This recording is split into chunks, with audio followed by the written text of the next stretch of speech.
하나님의 말씀인 성경을 통해서 자기의 정체성을 찾을 수 있는 사람, 그리고 찾을 수 없는 사람, 둘로 나눠집니다. 자기의 정체성을 찾을 수 있는 사람은 누구인가? 그 사람은 하나님의 거룩하신 사랑의 호흡이 들어간 사람이. 그러면 자기의 정체성을 찾을 수 없는 사람 누굽니까? 반대로 하나님의 거룩하신 사랑의 호흡이 안 들어간 사람. 나눠지잖아요. 그걸 몰랐을 때는 바울이 얼마나 열심히 유대교회를 위해서 또 유대인을 위해서 열심히 충성스럽게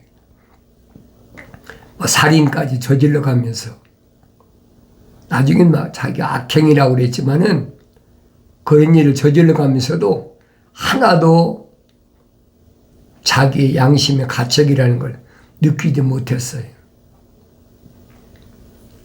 그런 사도 바울의 서신을 통해서 내가 나를 봐야 된다는 얘기. 사도 바울이 설명하잖아요.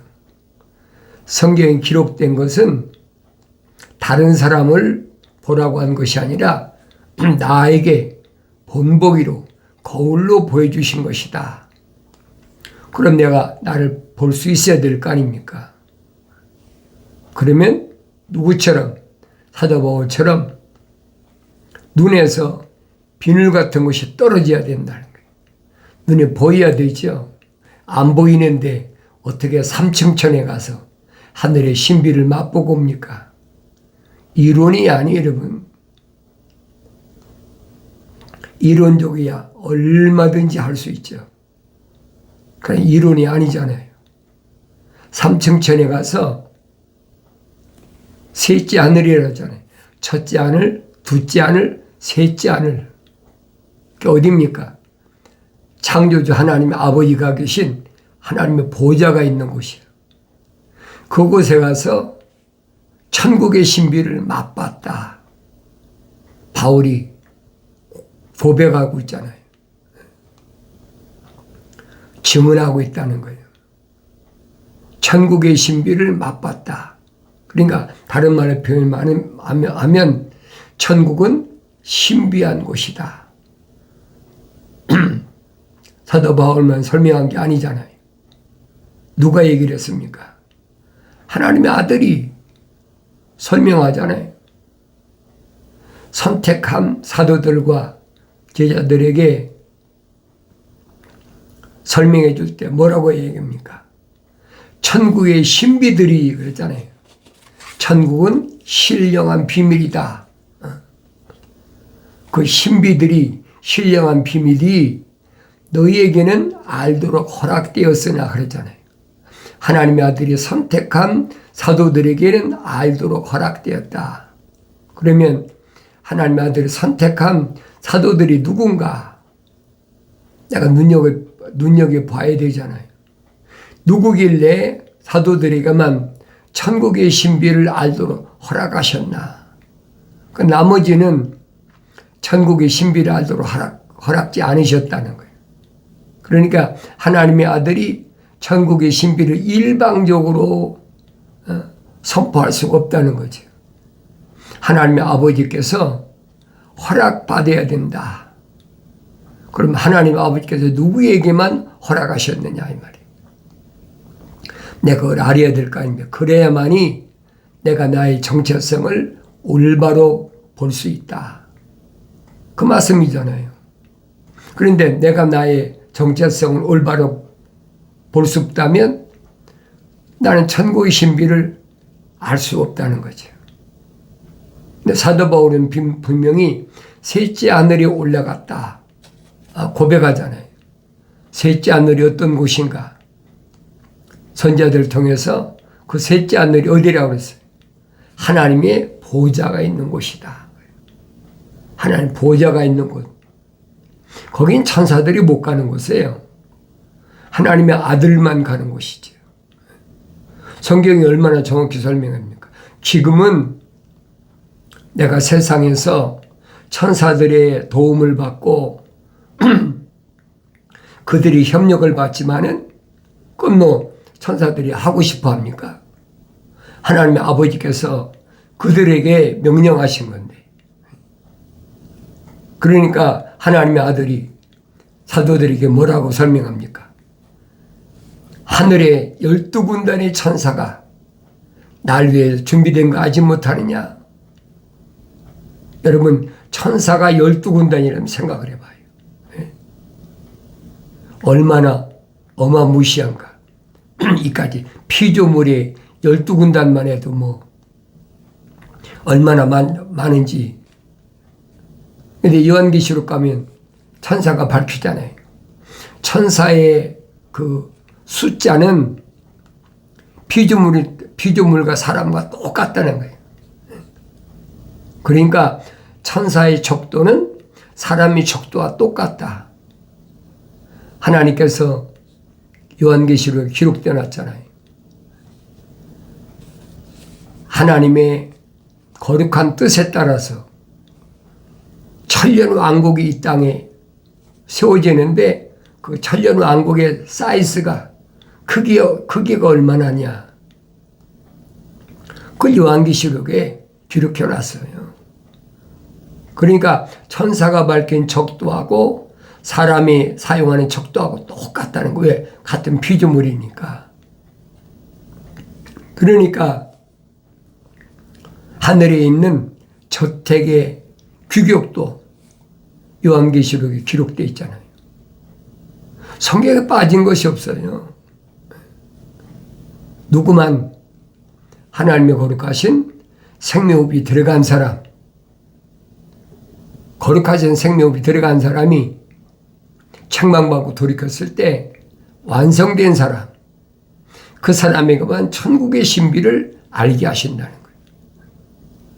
그러니까 사도들이 3년 동안 훈련받을 때는 천국의 신비를 알았습니까? 몰랐지요. 하나님의 아들이 선포하신 말씀, 그게 전부인 줄 알았지. 근데 사도 바울이 설명하잖아요. 천국의 신비는 성령 받아 완성된 사람에게만 하나님이 알도록 허락하셨다. 하나님의 아들도 똑같이 말씀하시잖아요. 천국의 신비를 너희에게는 알도록 허락되었으나 그들에게는 허락되지 아니했기 때문이라. 천국은 신비예요. 내가 알고 싶다고 알고, 내가 열심히 노력한다고 힘써 애쓴다고 아는 것이 아니란 말이에요. 반드시 천국의 주인이신, 하늘의 주인이신 하나님의 아버지의 거룩하신 사랑의 생명호흡이 들어간 사람, 하나님의 호흡이 숨결이 들어간 사람, 그 사람이 하나님의 모습을 닮아서 성령 받아 완성되면 그 사람에게만 알게 하신다는 거예요. 그런데 하늘 아래서는 내가 열심히 노력하면, 열심히 뭐하면 되는 것으로 그렇게 유대교에서 가르치고 있잖아요. 그런데 선지자가 분명히 선포하잖아요. 피조물이 하늘 아래서 열심히 노력하고 힘쓰고 애써서 천국의 신비를 아는 것이 아니라는 거예요.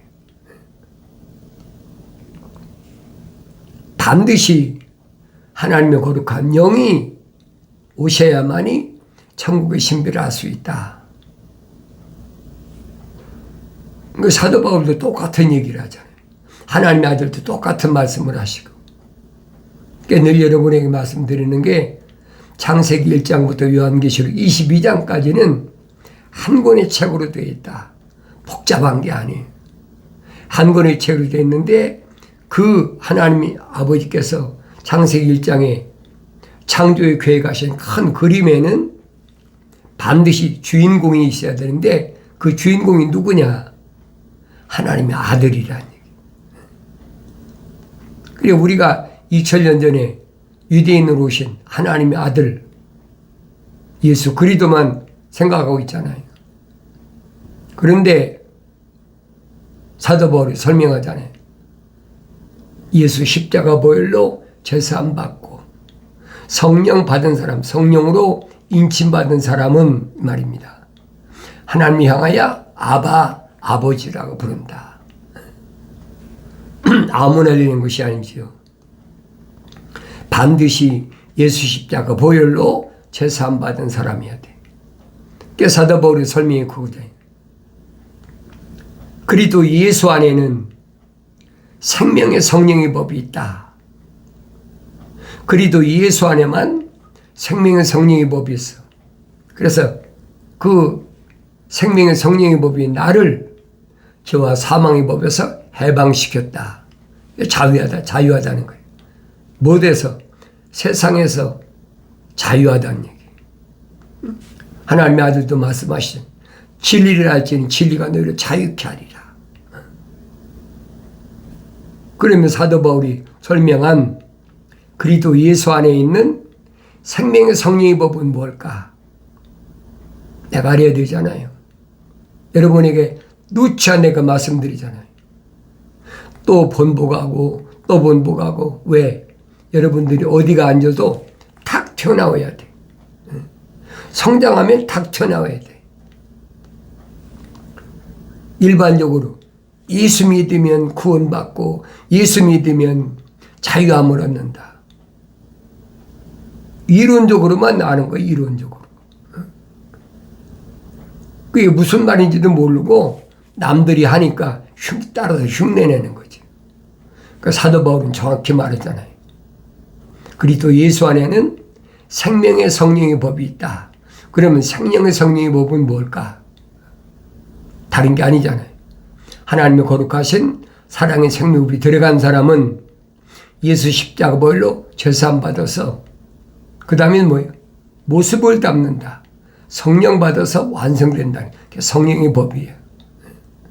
예수 십자가 보혈로 제사함 받지 못하면 성령 받을 수가 없어요. 그러면 내가 예수 십자가 보혈로 제사함 받으려면 사도 바울이 설명한 것처럼 내가 죄인인 걸 알아야 될 거 아닙니까?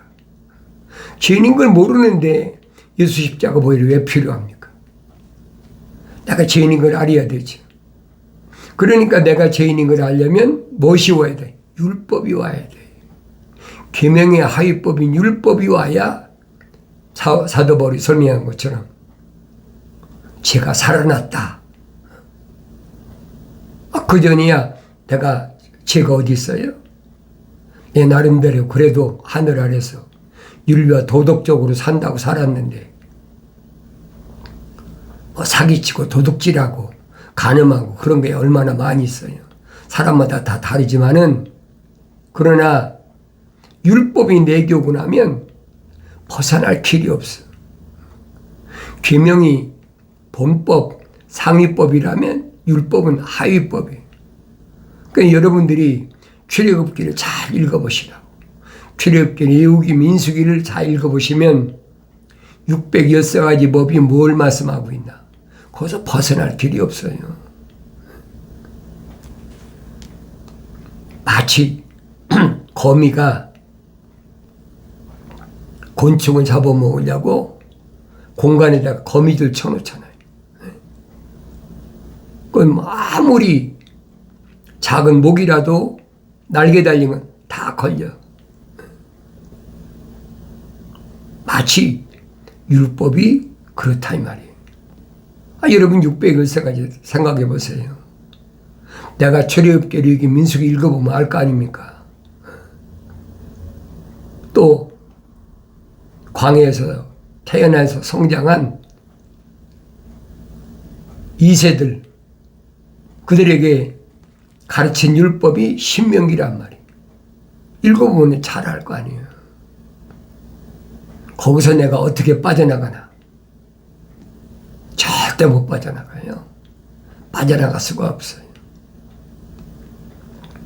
그러니까 뭐가 필요하냐? 성막이 필요한 거예요. 성막. 성막이란 말은 거룩한 집. 근데 이동식 집이야. 태버네클. 움직이는 집이란 말이에요. 성막은. 그곳에 문이 누구냐? 하나님의 아들의 선판이에요. 내가 문이다. 예수 이름으로밖에 못 들어가요.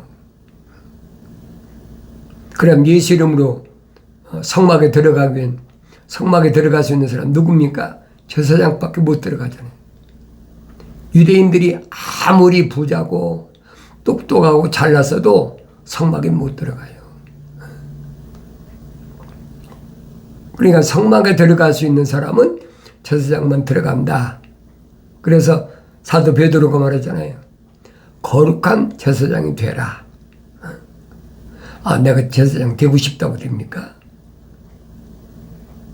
내가 아무리 되고 싶어서 돈 들이고 요즘 말하면 정치하면서 백 쓰고 한다고 그래서 제사장 된다면 그건 어디하고 똑같아?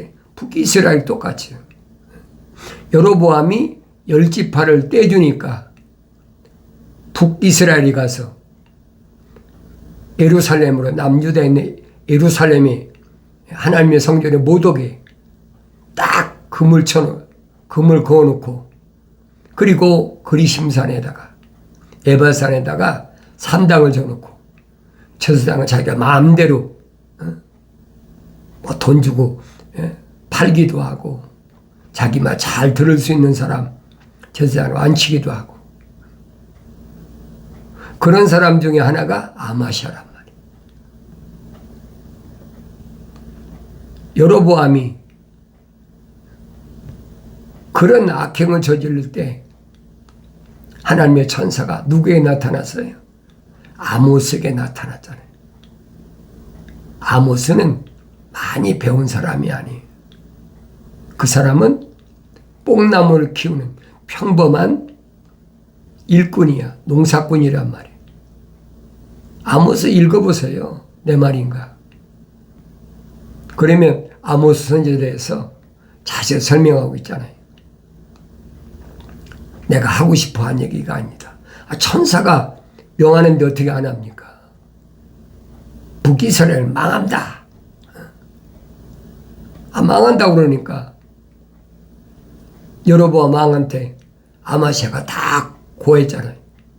지금 이스라엘이 발칵 뒤집혔습니다. 농사꾼인 아모스가 북이스라엘이 망한다고 하는 말에 민심이 흉흉해가지고 북이스라엘이 발칵 뒤집혔습니다. 그래 놓고는 아모스한테 뭐랍니까? 내가 여로보암한테 다 고했으니까 빨리 너 남유다로 도망가. 그래 자기가 북이스라엘에서 제사장으로 의식될 거 아닙니까?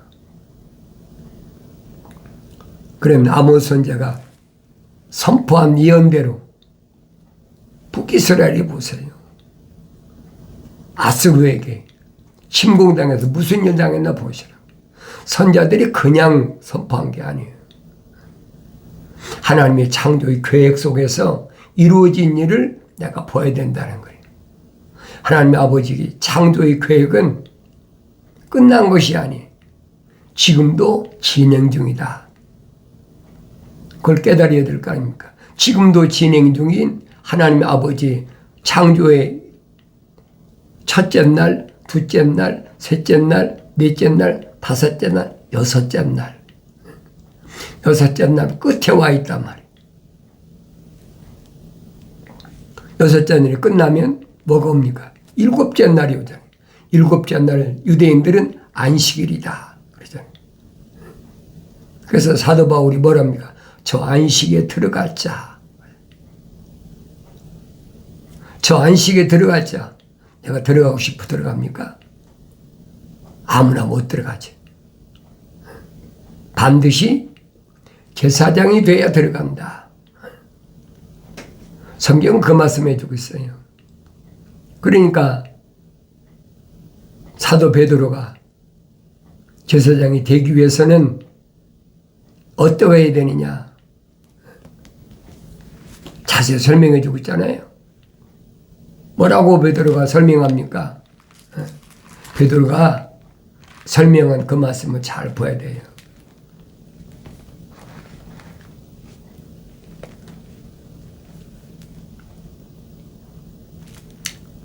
이는 모든 육체가 풀과 같고 사람의 모든 영광은 풀의 꽃과 같으며 풀은 마르고 꽃은 져도 주의 말씀은 영원토록 남아 있습니다. 이것이 너에게 복음으로 전해진 말씀이니라. 선지자 이사야가 선포한 말씀 똑같잖아요. 선지자 이사야가 자기가 선포하고 싶었습니까? 천사가 와서 외치라니까. 외쳐라. 뭘 외치리까? 그 선지자 이사야가 복음을 외친 그 말씀이 사도 베드로는 우리에게 전해진 복음이라는 거예요. 기독교 복음은 한 가지예요, 여러분. 그 한 가지는 뭘 말하고 있느냐? 모든 육체는 들의 풀이다. 이건 풀이야, 여러분. 풀의 영광은 꽃인데 풀도 마르고 꽃도 시들지만은 하나님 말씀은 영원하다. 이것이 우리에게 주신 복음이다. 전해준 복음이다. 근데 선지자에서는 언제 그렇게 되느냐? 주의 영의 바람이 불면 성령 받은 사람은 깨닫는다는 거예요. 유대인을 향해서 이 백성이 정령 풀이로다 그러잖아요. 근데 요한계시록 가면 하나님의 종들의 이마에 인치기까지 기다려라. 그 하나님의 종들이 누구냐 말이에요. 하나님의 생명의 호흡이 거룩한 호흡으로 조성된 사람, 하나님의 사랑의 호흡이 들어간 사람, 그 사람들이 성령 받아서 완성될 때까지 기다리라는 거예요. 그 요한계시록 9장 읽어보세요. 5개월 메뚜기 환란에서 뭐라고 그러나? 전갈이 쏘는 독침을 가진 메뚜기들이 구렁에서 올라오는데 그들에게 명령하잖아요. 푸른 것이나 나무나 푸른 풀이나 아무것도 해하지 말고 오직 그 이마에 하나님의 도장으로 입맞지 않은 사람만 해야라 그러잖아요. 푸른 것이나 나무는 뭘 가르쳐요? 자연인을 가르치는 거예요. 자연인을 해치지 말라는 거예요. 자연인은 해받을 이유도 없어요. 누구만 5개월 동안 고통을 겪게 하느냐? 하나님의 종들, 하나님의 생명이 들어간 자들, 성령 받아 완성되어야 될 사람들, 그 사람들만 고통을 주라는 거예요. 죽이지 말라고 그러잖아요. 죽이지 말라. 성령 받아 완성될 때까지 고통만 주라. 그것이 5개월 메뚜기 날 환란이라니. 얼마나 정확히 설명해 주고 있어요. 왜 내가 이런 말씀 안 읽나요? 읽죠. 첫째 나팔이 어떻고, 둘째 나팔이 어떻고, 셋째 나팔이 어떻고, 넷째 나팔이 어떻고, 다섯째 나팔이 어떻다. 예? 다섯째 나팔 때 이런 사건이 일어난 다음에 여섯째 나팔이 시작되잖아요. 여섯째 나팔에는 뭐가 준비되어 있습니까? 유프레데스 전쟁이 준비되어 있잖아요. 지구에 있는 사람 3분의 1을 죽일 수 있는 무기가 요한계시록 9장에 자세히 설명되어 있어요. 읽는 거에 아무나 읽죠.